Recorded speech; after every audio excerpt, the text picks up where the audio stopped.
I'm wearing a gold necklace right now. It's got a crucifix on it. Gold is precious, so I guess I'm a hypocrite. But it's kind of fitting that it should be a crucifix because I can't help but be a little bit of a hypocrite. Maybe I'm a lot of a hypocrite. But I would say, how fucking stupid is it to strip mine gold out of a countryside so that you can melt it into bars and hold it in a building? That is the one thing I disagree with about Ron Paul. The gold standard, that doesn't make any sense. People just mine more. But let's get back to oil. You know they're drilling in the ocean with sonar. You know what that does to whales and dolphins, which are some of the most intelligent mammals on Earth? More intelligent than us and more social in a lot of ways. That destroys their eardrums. That cripples them. That kills them. So that, I mean, when we do these things, when we exploit the planet for purposes other than energy for our bodies,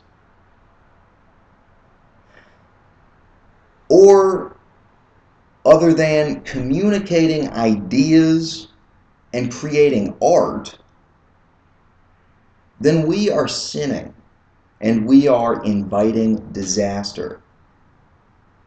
And to be honest, we can't help but sin even when we further our own survival or create art. But we should recognize that this is a sacrifice to the life we have been given through our birth. Art should be intended to communicate positive ideas and progress us and save us. They should be a message. That's why we don't worship idols, okay?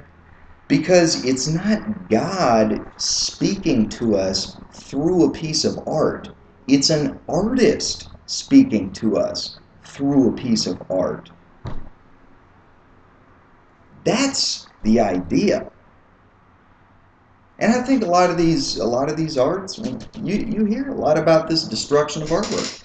Some people have very strong opinions about not creating any religious imagery at all. Protestants, Sunni Muslims. I think there's a pretty strong strain of Buddhism that is very disappointed with the legacy, what is not intended to be the legacy of Gautama Buddha. Uh, this opens a lot of doors. Again, if it all broke down, you would step outside. You might even beg. But you would seize back your duty to live a moral life, to be a kind person, to be a fair person. I'm on Social Security. That gives me what I need at the very moment, but it certainly doesn't require of me that I am a kind person, or that I'm a fair person, or that I'm even trying to help save the world, as the title suggests on this video. It doesn't require that I talk to you. I could be doing anything right now, just wasting my life away. It's all this government has, all these government programs have just taken away your moral duties. You don't even understand what they are anymore. Now let me explain to you. Okay, suppose you vote for Ron Paul. My dad's biggest problem with Ron Paul is that he, I believe, wants to get rid of the Environmental Protection Agency. You know, there's a lot of ways I could talk about that. When's the last time an Environmental Protection Agency employee went into a kindergarten class and communicated the ideas of responsible environmental stewardship in a way that an educated teacher could not? Not once. Not once. It just legislates. And at this point, maybe that's absolutely necessary.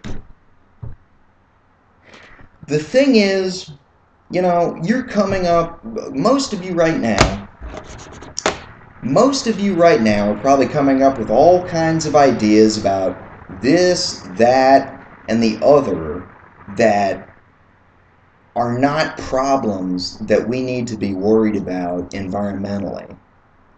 Such as any old way that you know, you kill a mosquito, you kill a pig or something like that. You know, we evolved as predators, that is true, you know. But there was a time when you killed a piece of livestock, it was a sacrificial act, just like they show in Apocalypse Now, a film which many people have forgotten. Those people were religiously aware that they were taking a life. Even people who hunt in Africa, you know, with a spear, they're aware that they've taken a life and they pay tribute. Look it up on YouTube. Human Hunter, Human Mammal, David Attenborough, The Life of Mammals. The thing is, you people need to understand that the Constitution of the United States does not preclude a spiritual and scientific reevaluation of the definition of violence. Very well documented by Darwin in 1859, which, if you know the date of the founding of this country, is after 1776, quite a number of years afterwards. You might get the idea. Human beings are another branch on a tree of life. We are living things. So are other things. You know, and we're diverse. And we have a relation to other living things. If you hold on to this idea that human beings are all that matter, you are not going to survive. The whole species is going to become extinct, my descendants included. You need to reevaluate what a life is, what taking a life is. And might I point out that the oil underneath the ground is actually decomposed organic matter from primitive life forms that were buried deep beneath the ground, much in the same way as your grandparents were buried. That is all I have to say for now. I will divide this into two parts.